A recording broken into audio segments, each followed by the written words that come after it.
आप तो जान ही रहे हैं कि लोकसभा चुनाव 2024 का आगाज हो चुका है और अररिया आरजेडी की कर्मभूमि रही है और अररिया से हम लोग कई बार रिकॉर्ड मत से हम लोगों ने जीतने का काम किया है और ये सीमांचल के गांधी मरहूम तस्लीम साहब की धरती रही है और हम लोग इस बार भी यहाँ से चुनावी जंग में हम लोग जीतेंगे, ऐसा हम लोग का मानना है।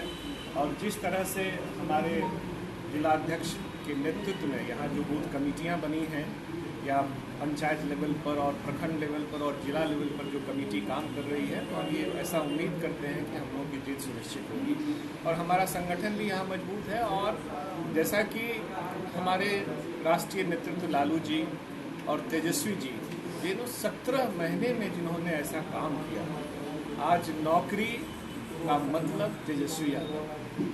कोई भी युवा वर्ग हो, कोई भी लड़का हो, वो किसी भी जाति का हो, किसी भी धर्म का हो, उसको एक उम्मीद और आस तेजस्वी जी से बनी है। उसे लगता है कि यह व्यक्ति अगर शासन में रहेगा तो हमें नौकरी अवश्य देगा और 17 महीने के कार्यकाल में यह स्पष्ट भी हुआ है कि 5 लाख से अधिक नौकरियां मिली हैं।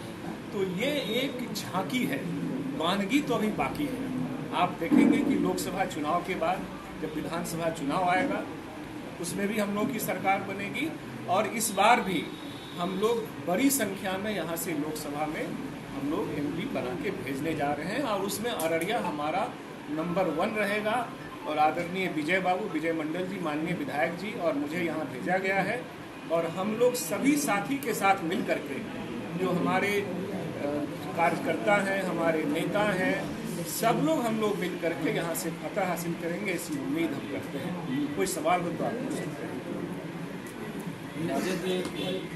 कैंडिडेट को लेकर स्थिति है, देखिए, ये बहुत ही शुभ लक्षण है। कैंडिडेट को लेकर वाफों की स्थिति नहीं है।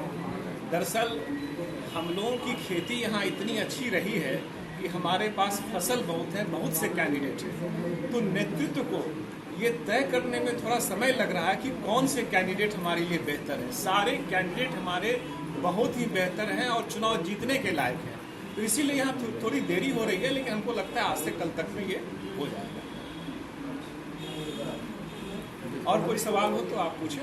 कैंडिडेट का घोषणा नहीं होने से अल्पसंख्यक यहाँ के नाराज दिख रहे हैं। ये इस बार आप लोगों को दिक्कत हो सकती है, ऐसा प्रतीत हो रहा है। ये अल्पसंख्यक नाराज दिख रहे हैं, ये आप एक चश्मे से कह सकते हैं, जो आपका चश्मा है, लेकिन मुझे तो लगता है कि अल्पसंख्यक तो हमारे साथ में है। अल्पसंख्यक को पता है कि अगर इस बार मोदी जी जीत जाते हैं तो इस देश में फिर से इलेक्शन नहीं होने जा रहा है। ये पूरे देश को पता है और यह देश बचाने का चुनाव है। इसीलिए हमें नहीं लगता है किसी तरह की कोई नाराजगी है। नाराजगी जैसे शब्द हमारे विरोधियों के द्वारा फैलाई जा रही है। मुझे तो यहाँ तक पता चला कि जिस विधानसभा में जाते हैं कैंडिडेट, वहाँ से कैंडिडेट खड़ा कर देते हैं कि मैं आपको विधानसभा का टिकट दे रहा हूँ। ये पिछली बार भी हुई थी ये बात और इस बार भी वो कर रहे हैं।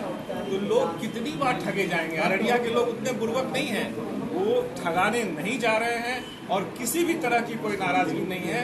और गंगा जमुना सरस्वती का एक संगम जो बनता है, उस तहजीब के में जीने वाले लोग हैं। अररिया में कभी दंगा हुआ क्या आपने देखा है? नहीं। तो हम लोग सब मिल करके, हिंदू हो मुसलमान हो, सारे लोग मिल करके यहाँ चुनाव लड़ेंगे और हम लोग भारी बहुमत से जीतेंगे। 14 जैसी लहर नहीं है। 14 में जब लहर थी तब तस्लीम साहब यहाँ से जीते थे। तो इस बार क्या है? इस बार तो हम लोग ऐसे ही फतह हासिल करेंगे। 14 और 19 में जिस तरह से यादव लोगों ने भाजपा को वोट किया है, इस बार क्या 2024 में क्या लगता है यादव समाज के लोग आपकी तरफ इसका कोई रिकॉर्ड आपके पास है ऑफिशियली कि यादव ने ऐसा वोट? नहीं, ऐसा सुनने में देखिए, ये फैलाया जाता है। ये जब जो चालाक लोग होते हैं, जो चुनावी लोमड़ी जिनको कहते हैं, वो इस तरह की बातों को फैलाते हैं ताकि एक डिवीजन हो।